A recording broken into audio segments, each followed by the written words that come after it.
오늘 본문 창세기 30장 전반부는 창세기 29장 후반부에 이어서 야곱의 아내들이 이제 출산하는 모습을 기록하고 있습니다. 앞서 29장 후반부에서는 야곱의 아내 중에서 야곱에게 사랑을 받지 못했던 레아가 아들을 낳았습니다. 루벤, 시므온, 그리고 레위와 유다, 이렇게 4명의 아들을 연속적으로 낳았습니다. 레아는 남편의 사랑을 받지 못하는 일종의 애정 결핍이죠. 이 애정 결핍 속에서 늘 부족하고 모자라고 채워지지 않는 삶을 살았습니다. 그런 결핍 속에 살아가는 레아를 하나님은 바라보셨고 그의 태를 여심으로 그를 위로해 주신 것입니다. 그래서 레아는 결핍 속에서 오히려 하나님께 나아가게 되었고 하나님을 경험하며 그녀의 신앙이 점점 자라게 되었습니다. 레아의 신앙이 자라고 있다라는 것은 앞서 그의 아들의 이름을 짓는 과정 속에서도 드러났고요.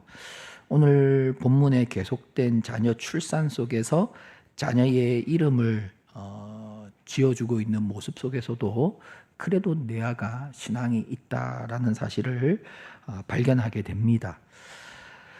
자, 그러나 야곱의 사랑을 받은 라헬은 자녀를 생산하지 못했습니다.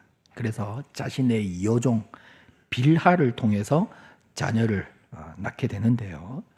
그리고 빌하를 통해서 낳은 자녀의 이름을 이렇게 짓습니다. 6절을 확인해 보시면 라헬이 이르되 하나님이 내 억울함을 푸시려고 내 호소를 들으사 내게 아들을 주셨다 하고 이로 말미암아 그의 이름을 단이라 하였으며, 라헬은 여종을 통해서 아들을 생산하고 그 아들의 이름을 단, 내 억울함을 푸셨다. 여러분, 하나님께서 내 억울함을 푸셨고 내 호소를 들으셨다. 이것이 신앙의 고백 같지만 사실은 그렇지 않습니다. 라헬은 자신의 억울함을 지금 강조하고 있는 거거든요. 곧 라헬이 그동안 아들을 낳지 못했던 이 자신의 현실은 억울한 현실이라는 거예요. 자기에게 주어진 현실을 부인하는 거예요. 부정하는 거예요. 그러니 억울하다는 거죠.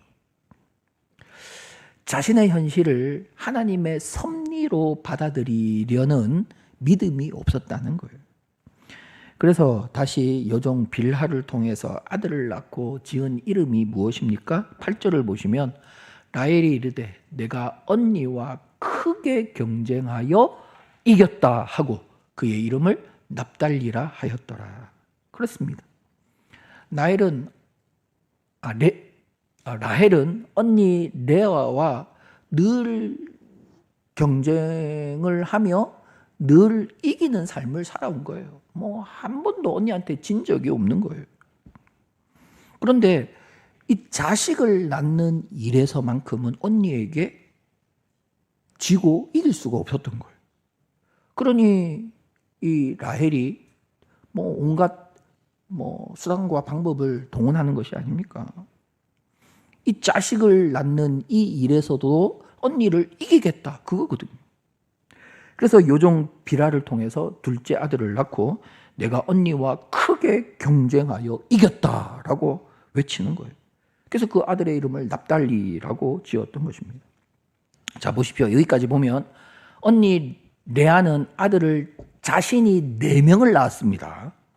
그리고 라헬은 자신이 아들을 낳지 못하고 여종 빌하를 통해서 2명을 낳았어요. 누가 이긴 거죠? 라헬이 이긴 겁니까? 도대체 뭘 이겼다는 건지 저는 도저히 이해가 안 가는데, 여러분 무슨 말인가 하면 그만큼 라헬은 늘 경쟁에서 이기려고 했다는 거예요. 언니한테만큼은 지려고 하지 않았다는 거예요. 그러니 조금이라도 뒤처진다, 내가 좀 진다, 그러면 시기하고 질투하는 거예요. 여러분, 이런 마음에는 믿음이 자라기가 힘듭니다.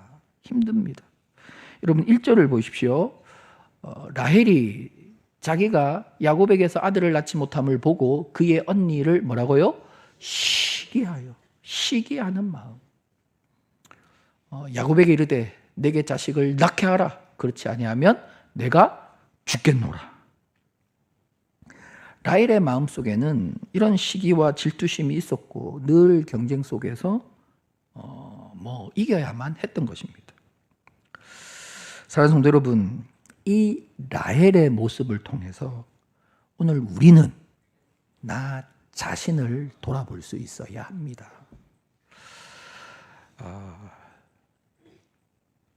우리 모두는 나일처럼 연약하다는 거죠. 그러니 여러분 우리도 시기와 질투 속에서 살아가는 거거든요. 여러분 연약한 인생은 사실 나와 상관없는 사람에 대해서는 나와 먼 사람에 대해서는 시기하고 질투하지 않습니다. 오히려 나와 가까운 사람, 내 곁에 있는 사람, 그 사람을 시기하고 질투하는 거거든요. 여러분 솔직히 한번 생각해 보십시오. 저 북한에 김정은이 있지 않습니까? 김정은이 혼자 막강한 권력과 부를 다 누리고 있지 않습니까? 시기가 나오시죠? 응? 저 미국의 트럼프가 대통령을 2번이나 하면서 전 세계에 막강한 권한을 행사하고 있지 않습니까? 트럼프 질투 나시죠? 김정은이나 트럼프가 나는 시기가 나고 질투가 난다. 한번 손 들어 보십시오. 여러분 우리는 그들을 시기하고 질투하지 않습니다. 왜냐하면 나와 거리가 먼 사람이기 때문입니다. 그러나 나와 거리가 가까운 사람, 사실 나와 거리가 가까운 사람은 내가 사랑하고 내가 축복하고 내가 이해하고 내가 품어주고 용납해야 되는 사람들이거든요. 나의 가족들, 나의 친척들, 나의 친구들, 나의 동료들, 나의 이웃들, 내 영혼의 형제와 자매들. 이들은 내가 품고 용납하고 이해해야 하는 그런 대상들인데 오히려 이들에게 시기하고 질투한다는 것입니다. 여러분 여기에 우리 인생의 연약함이 있다는 것입니다. 여러분 이거는 공동체, 특별히 교회도 마찬가지입니다. 여러분 서울의 여의도 순복음교회 잘 아시죠? 사랑의 교회도 잘 아시죠? 이런 교회가 막 부흥하고 막 수만 명 모입니다. 시기와 질투가 나시죠? 안 나거든요. 그런데 우리 바로 옆에 있는 교회, 우리와 가까이 있는 교회가 막 부흥하고 성장하는 것에 대해서 여러분 어떻게 생각하십니까? 대답하지 마십시오. 전혀 대답할 필요가 없습니다. 여러분 바로 여기에 우리의 연약함이 있다는 거예요. 여기에 우리의 연약함이 있다는 거예요.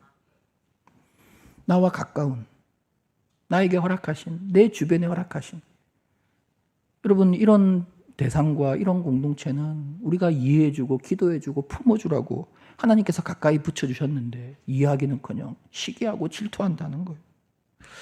사무엘상의 한나를 잘 아실 것입니다. 한나는 남편 엘가나로부터 특별한 사랑을 받고 있거든요.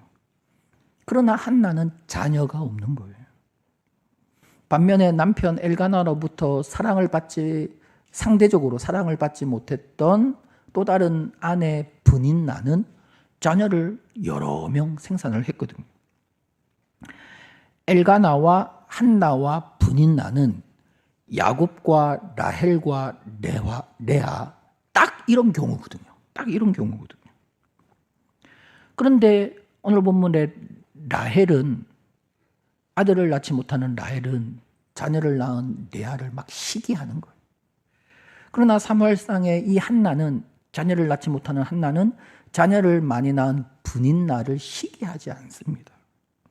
오히려 브닌나가 한나에게 화를 돋구는 거예요. 막 괴롭히며 놀리는 거예요.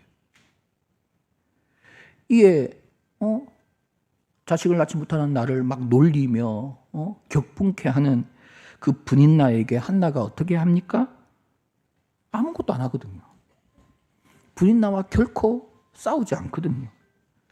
한나는 여러분 그때 어떻게 합니까? 하나님 앞에 나아가 엎드리지 않습니까? 하나님 앞에서 울지 않습니까? 하나님께 기도했던 것입니다. 그 결과 하나님은 한나를 통해서 그 어두운 사사시대를 말씀의 빛으로 활짝 비추게 되는 인물이죠. 그 한나를 통해서 바로 사무엘을 허락하신 것이 아닙니까? 그리고 사무엘 이후로 세 아들과 두 딸을 더 한나에게 허락해 주셨다는 것입니다. 그렇습니다. 오늘 본문에 이 야곱과 라헬과 레아가 이렇게 출산하는 과정 속에서 우리는 정말 우리 인생의 연약함을 보게 된다는 것입니다. 시기하고 질투하는 모습, 경쟁하고 상대방을 이기려는 모습, 자신의 연약함과 부족함을 인정하지 않으려는 모습, 그래서 수단과 방법을 가리지 않고 동원하는 모습. 여러분 결국 라헬이 그러니 하지 않아야 할 말까지 그가 내뱉고 있지 않습니까? 내게 자식을 낳게 하라. 아니면 내가 죽겠노라. 여러분 이런 말을 해서는 안 되잖아요. 여러분 정말 라헬은 그녀의 말대로 자식을 낳다가 죽습니다. 자식을 낳다가 죽습니다. 야곱의 막내 아들 베냐민을 낳으면서 상고로 라헬은 죽게 됩니다. 그녀는 믿음의 족장들이 묻힌 막벨라 굴에 묻히지도 못하고 그냥 길가에 묻히게 되는 거거든요. 막벨라 굴에는 아브라함과 사라, 이삭과 리브가 그리고 야곱과 레아가 묻히게 됩니다. 확인해 보실까요? 창세기 49장 29절 이하에 야곱이 12아들에게 명하여 이르되 내가 내 조상들에게로 돌아가리니 나를 햇사람 에브론의 밭에 있는 굴에 우리 손조와 함께 장사하라. 이 굴은 가나안 땅 마므레 앞 막블라 밭에 있는 것이라. 아브라함이 햇사람 에브론에게서 밭과 함께 사서 그의 매장지를 삼음으로 누가요? 아브라함과 그의 아내 사라가 거기 장사되었고 그리고 그의 아들 이삭과 그의 아내 리브가가 거기 장사되었고 나도 결국 야곱도 거기 장사되는데 야곱 전에 누가요? 레아. 라헬은 여기 장사되지 못했어요. 야곱과 레아가 여기 장사되고 있습니다. 성도 여러분, 우리는 라헬의 연약함을 보게 됩니다. 그 연약함 속에서 시기하고 질투하고 그러면서 경쟁 속에서 살아갑니다. 그러면서 함부로 말하는 거죠. 함부로 행동하는 거죠. 이 연약한 라헬을 통해서 여러분 오늘 우리는 우리 자신을 돌아보아야 합니다. 그리고 오늘 본문에는 또 다른 연약한 사람 야곱이 등장하고 있습니다. 야곱은 자신의 의지와 상관없이 레아와 결혼을 하게 된 거거든요. 그런데 이제 그 레아가 자신에게 4명의 아들을 낳아준 거죠. 반면에 자신이 진짜 사랑하는 아내는 라헬이지 않습니까? 이 라헬 때문에 7년을 일하고 또 7년을 일했지 않습니까? 그토록 사랑하는 아내 라헬이 자녀를 낳지 못하는 거예요. 그런 과정 속에서 이 사랑하는 아내 라헬이 결국 남편에게 하소연하는 거 아니에요. 물론 바가지를 긁는데 라헬이 야곱에게 나도 자식을 낳게 하라. 그렇지 아니하면 내가 죽겠노라. 우리 여성들, 우리 여자분들, 라헬이 이렇게 사실 해서는 안 되는 말인데 이런 말까지 하는 이유가 뭐죠? 이게 사실 거칠고 이런 말을 사실 해서는 안 되는데 이렇게까지 거친 말을 하는 그 라헬의 속뜻은 뭐죠? 좀 나를 위로해달라 그 말이잖아요. 여자분들 안 그렇습니까? 좀 나를 공감해달라 그 말이잖아요.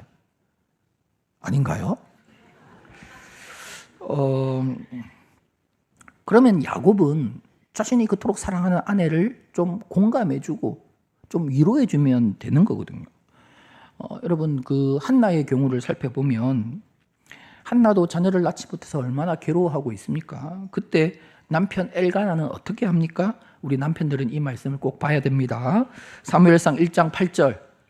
그의 남편 엘가나가 그에게 이르되 한나여 어찌하여 울며 어찌하여 먹지 아니하며 어찌하여 그대의 마음이 슬프냐 내가 그대에게 10아들보다 낫지 아니하냐. 여러분 야곱도 좀 그렇게 힘들어하고 막 짜증내하고 막 고통스러워하는 그 라헬을 향하여 라헬, 응? 너무 힘들어하지 마세요. 내가 뭐 10아들보다 낫지 않나요? 뭐 이렇게 좀 위로해주고 품어주고 예, 제가 뭐 이걸 잘 못해서 저도 아무튼 이렇게 공감해 주어야 하는데 그런데 야곱은 어떻게 이야기합니까? 2절을 보십시오. 야곱이 라헬에게 성을 내어 이르되 그대를 임신하지 못하게 하시는 이는 하나님이시니 내가 하나님을 대신하겠느냐. 성을 내다. 이게 원어로 보면 두 단어로 기록되어 있거든요. 한 단어는 불타다, 막 불타오르다라는 단어, 하라라는 단어가 있고요. 또 쓰였고요. 또 다른 하나는 콧김을 막 내뿜다라는 단어, 아프라는 단어가 쓰이고 있습니다. 이 두 개의 조합으로 쓰이고 있는데요. 여러분, 불타오르는 콧김을 내뿜는 상태. 이게 극노하고 대노한 상태를 말하는 거거든요. 그렇게 자신이 사랑하는 라헬인데 그 앞에서 이렇게까지 분을 폭발시키고 있는 거예요. 그러면서 뭐 말은 맞는 말을 해요. 그대를 임신하지 못하게 하시는 이는 하나님이시니 내가 하나님을 대신하겠느냐. 이 말은 맞는 말이거든요. 그러나 그 맞는 말이 라헬을 더 아프게 하는 거거든요. 라헬을 더 상처 주는 말이 되는 거거든요. 여러분 중요한 것은 여러분 우선되는 것은 여러분 우리가 상대를 먼저 이해해 주고 공감해 줄 수 있어야 한다는 것입니다. 여러분 야곱은 그렇게 사랑하는 라헬조차도 공감해 주지 못하는 거예요. 이해해 주지 못하는 거예요. 그러니 야곱도 연약한 존재라는 거죠. 야곱은 할머니 사라의 경우를 잘 알고 있습니다. 90세까지 애를 낳지 못했거든요. 그리고 자신의 어머니 리브가의 경우를 그는 누구보다도 잘 알고 있습니다. 결혼을 했는데 20년 동안 애를 낳지 못했거든요. 그 모든 배경을 야곱은 다 가지고 있어요. 그런 배경을 가지고 있는 야곱이기에 라헬을 얼마든지 공감해 줄 수 있고 위로해 줄 수 있는 거거든요. 여러분 그렇지 않겠습니까? 야, 우리 할머니는 90세까지 애가 없었다. 너는 아직 그렇게까지 되지 않지 않았냐. 우리 엄마는 결혼하고 20년 동안 애를 낳지 못했다. 너 나랑 결혼한 지 그렇게 안 됐잖냐. 우리 좀만 기다려보자. 기도해보자. 이렇게 위로해주면 되는 거거든. 여러분 그러나 그렇지 못하고 대노하고 극노하고 있는 야곱의 연약함이라는 거예요. 그리고 야곱의 연약함이 오늘 본문을 통해서 계속 드러나지 않습니까? 라헬이 애를 낳지 못해서 시기와 질투 속에서 막 언니와의 경쟁에서 이기려고 자신의 여정을 통해서 자녀를 생산하려고 하죠. 그러면 야곱이 여러분 어떻게 해야 합니까?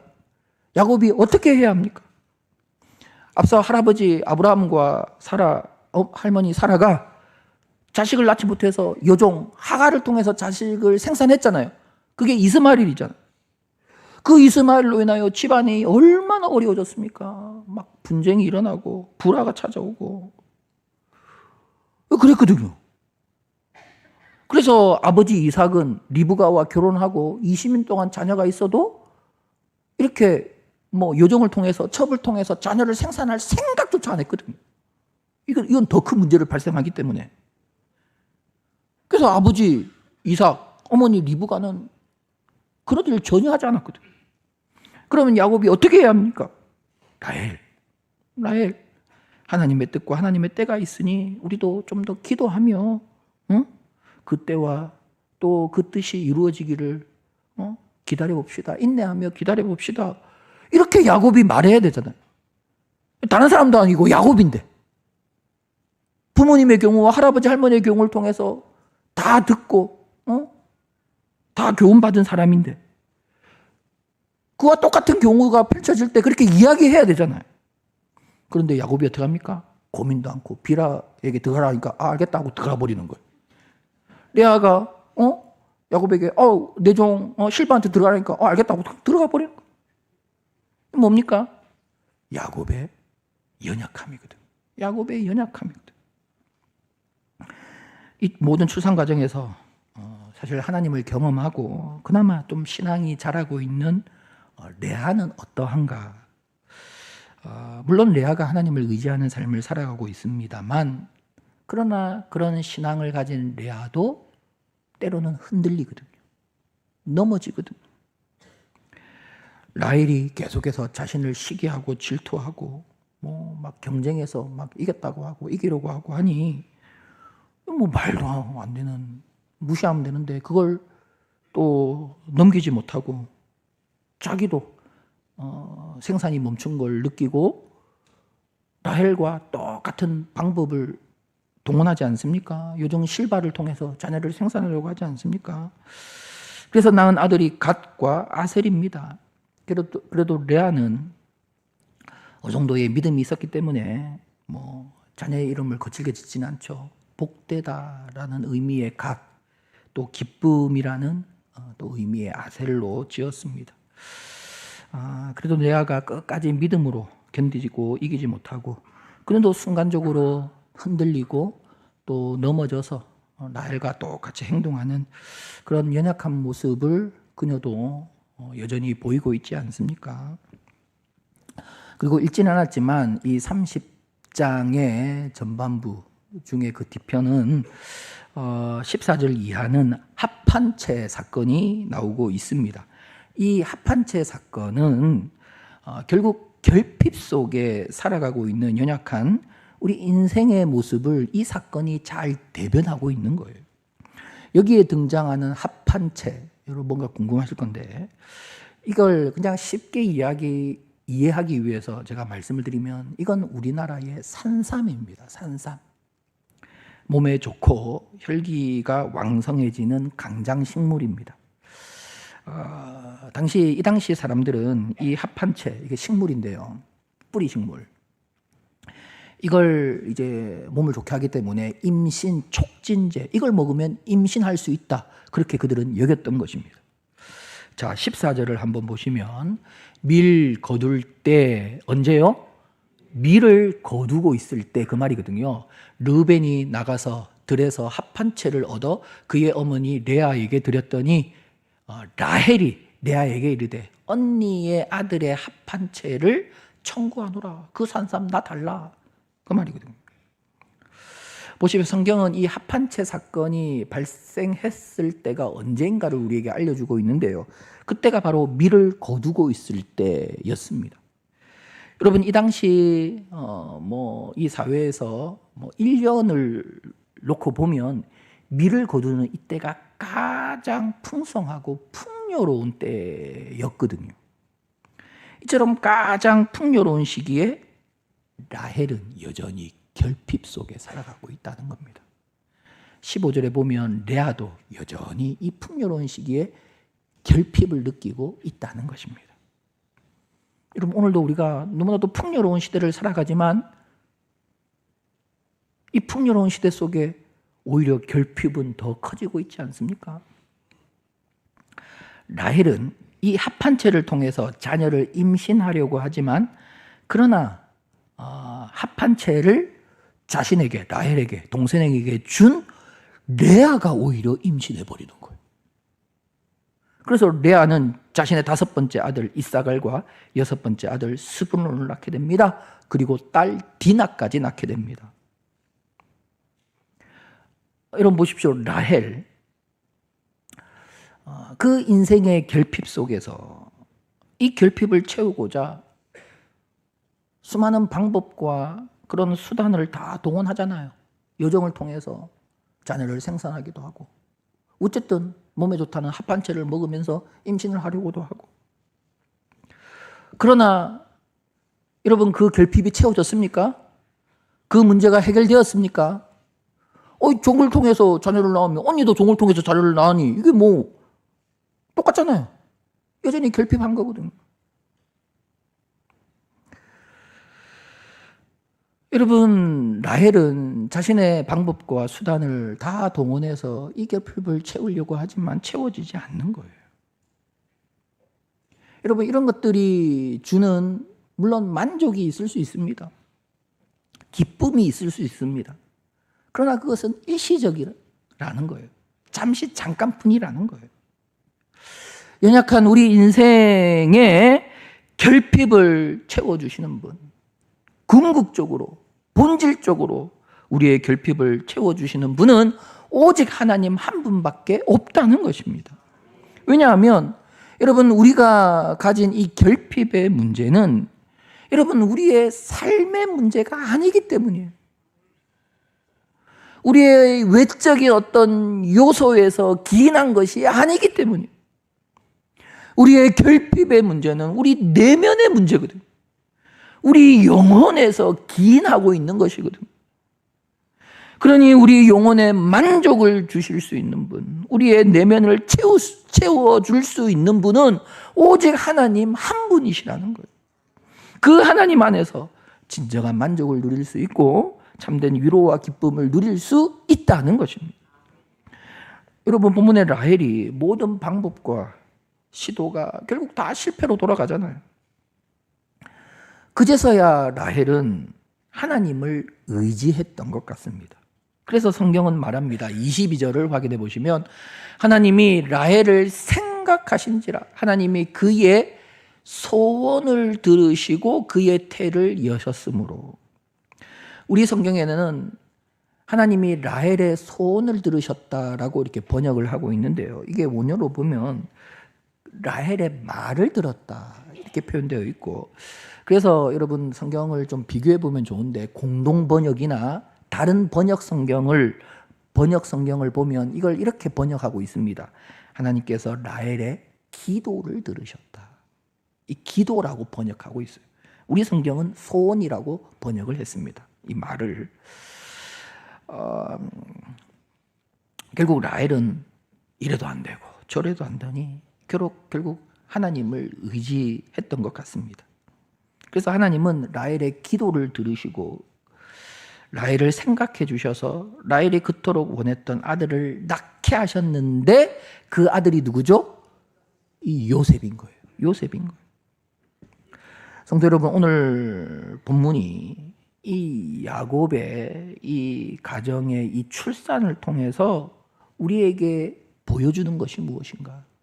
우리에게 교훈하는 것이 무엇인가? 이걸 우리가 분명하게 깨달아야 하는데요. 그것은 우리 인생은 연약하다는 거예요. 우리 인생은 연약하다는 거예요. 보십시오. 야곱 연약하잖아요. 라헬 연약하잖아요. 레아도 연약하잖아요. 그러나 우리의 연약함에도 불구하고 하나님은 완전하시다는 것입니다. 온전하시다는 것입니다. 우리는 시기하고 질투합니다. 경쟁하고 서로를 품어주지 못합니다. 그러나 하나님은 그런 우리를 다 품어주시고 그런 우리를 통해서도 하나님의 크고 놀라우신 뜻을 이루어 주신다는 것입니다. 에베소서 3장 20절에 그 하나님을 이렇게 표현하고 있습니다. 우리 가운데서 역사하시는 능력대로 우리가 구하거나 생각하는 모든 것에 더 넘치도록 능히 역사하실 이에게. 우리 주님이 어떤 분이십니까? 우리 하나님이 어떤 분이십니까? 우리 가운데 역사하시는 능력대로 우리가 구하거나 생각하는 모든 것에 더 넘치도록, 더 아름답도록 능히 역사하시는 하나님, 주님이시라는 것입니다. 그렇습니다. 하나님은 연약한 우리와 함께 하십니다. 연약한 우리를 통해서도 하나님은 일하십니다. 우리가 기도하고 생각한 그 이상으로 하나님은 역사해 주신다는 것입니다. 여러분, 그래서 우리가 하나님을 믿는 것입니다. 그러니 하나님께 기도하는 것입니다. 그래서 우리는 하나님을 의지하고 하나님만 바라보는 것입니다. 오늘 본문에 너무나도 연약하고 부족한 야곱, 라헬, 레아지만 하나님은 연약한 이들을 통해서 이스라엘의 기초를 세우시는 거예요. 12지파를 세우시는 거예요. 연약한 야곱을 결국 이스라엘이 되게 하시는 거예요. 연약함 속에서, 결핍 속에서 살아가는 두 여인이었지만 하나님은 이 여인을 통해서 큰 일을 행해 주시는 거예요. 그래서 후대 사람들은 이 두 여인을 이렇게 평가합니다. 룻기 4장 11절을 보십시오. 성문에 있는 모든 백성과 장로들이 이르되 우리가 증인이 되나니 여호와께서 내 집에 들어가는 여인으로 뭐라고 하죠? 이스라엘의 집을 세운 라헬과 레아 두 사람 같게 하시고. 여러분, 룻을 축복하면서 그 동네 사람들이 어떻게 축복하고 있는가? 여인을 축복할 때에 축복의 대명사가 라헬과 레아가 된 거예요. 이스라엘의 집을 세운 라헬과 레아 두 사람과 같게 해달라. 이게 가장 큰 여인을 향한 축복이었다는 거예요. 라헬과 레아가 그런 사람들이 아니었거든요. 연약한 사람들이었거든요. 그런데 하나님은 그들을 통해서 놀라운 일, 그들은 상상도 하지 못한 일을 펼쳐 주셨다는 것입니다. 사랑하는 성도 여러분, 우리는 연약합니다. 우리는 부족합니다. 그래서 때론 넘어지고 쓰러지기도 합니다. 여러분, 시기하고 질투하기도 합니다. 경쟁하고 미워하기도 합니다. 여러분, 쉽게 분노하고 화를 내기도 합니다. 우리는 그렇지만, 그러나 우리 하나님은 완전하십니다. 온전하십니다. 내가 생각하지도 못하는 크고 놀라운 일을 나를 통하여 계획하시고 나의 삶을 통하여 능히 이루시는 완전하신 하나님이십니다. 그러니 우리는 하나님을 믿는 겁니다. 하나님을 신뢰하고 그 하나님을 확신하는 것입니다. 그 하나님을 의지하고 그 하나님께 기도하고 간구하는 것입니다. 언제나 어디서나 어떤 상황과 형편에서든지 완전하시고 놀라우신 그 하나님을 바라보는 것입니다. 사랑하는 성도 여러분, 이 믿음에 굳게 서서 비록 우리는 연약하지만 완전하신 그 하나님을 믿는 이 믿음에 굳게 서서 이번 한 주간도 살아가면서 우리를 통해서 큰 일을 행하시는 하나님을 경험하는 저와 여러분이 될 수 있기를 축복합니다.